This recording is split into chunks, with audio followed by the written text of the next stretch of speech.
2026 को वित्त मंत्री निर्मला सीतारमण अपना लगातार 9वां बजट पेश करने वाली हैं। ये बजट सिर्फ सरकारी आंकड़ों का खेल नहीं है, बल्कि विकसित भारत की ओर बढ़ता एक बड़ा कदम है। इस बार सरकार का पूरा फोकस आम आदमी की बचत बढ़ाने और देश की तरक्की की रफ्तार को तेज करने पर है। एक्सपर्ट्स का मानना है कि इस बार मिडिल क्लास को खुश करने के लिए सरकार कई बड़े मास्टर स्ट्रोक खेल सकती है। पहली बड़ी राहत इनकम टैक्स में मिल सकती है। चर्चा है कि स्टैंडर्ड डिडक्शन को 75,000 रुपए से बढ़ाकर 1 लाख रुपए किया जा सकता है। अगर ऐसा हुआ तो 13 लाख रुपए तक की सालाना कमाई करने वालों को 1 रुपया भी टैक्स नहीं देना होगा। दूसरी बड़ी बात मेडिकल खर्चों को लेकर है।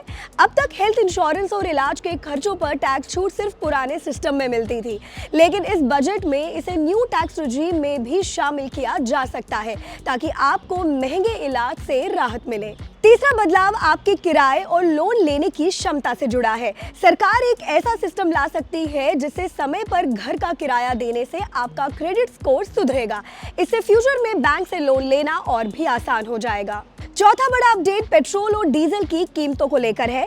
कच्चे तेल की गिरती कीमतों को देखते हुए सरकार पेट्रोल डीजल पर टैक्स कम कर सकती है। इससे तेल की कीमतें 3 से 5 रुपए तक कम हो सकती है, जिससे सीधे तौर पर आपकी जेब पर बोझ कम होगा। पांचवा अहम पॉइंट घर खरीदने वालों के लिए है। उम्मीद है कि बजट 2026 में होम लोन के इंटरेस्ट पर मिलने वाली टैक्स छूट की सीमा को बढ़ाया जाएगा।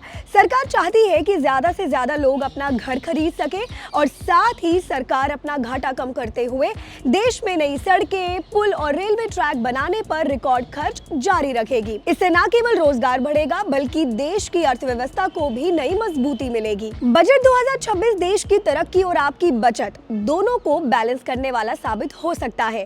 इन बदलावों से न केवल लोगों के पास खर्च करने के लिए ज्यादा पैसा बचेगा, बल्कि भारत एक ग्लोबल पावर बनने की दिशा में भी आगे बढ़ेगा।